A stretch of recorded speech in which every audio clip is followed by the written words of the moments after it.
আসসালামু আলাইকুম। আজকে দেখাচ্ছি সবার প্রিয় এবং পছন্দের দেশি মুরগির মাংস রান্না। আমরা প্রথমে তেলের মধ্যে পেঁয়াজ কাঁচামরিচ দিয়ে একটু ভেজে নিয়ে এর মধ্যে 2 চামচ আদা বাটা এবং 3 চামচ রসুন ছেঁচা দিয়ে একটু ভেজে নিয়ে 2টা তেজপাতা 5-6টা দারুচিনি টুকরো দিয়েছি, দিয়ে সামান্য একটু পানি দিয়ে আমরা দিয়ে দেবো 1 চামচ লবণ, 1 চামচ হলুদ গুঁড়া, 1.5 চামচ মরিচের গুঁড়া এবং 2 চামচ ধনিয়া গুঁড়া, 1.5 চামচ জিরা গুঁড়া, সামান্য একটু এলাচ গুঁড়া, সব কিছু দিয়ে মশলাটা কষিয়ে তারপর মাংস দিয়ে আমরা এটা কষিয়ে নিব।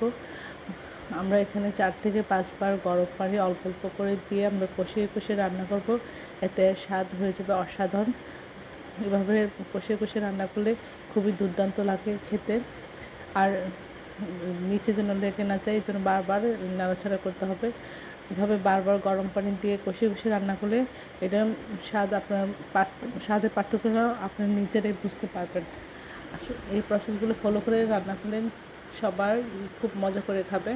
আশা করি সবাই আমার চ্যানেলটি লাইক করবেন, শেয়ার দেবেন, সাবস্ক্রাইব করবেন, প্রিয়জনকে বেশি বেশি করে শেয়ার দেবেন। আমার চ্যানেলে সব রকমের রান্নার রেসিপি রয়েছে, আশা করি দেখবেন।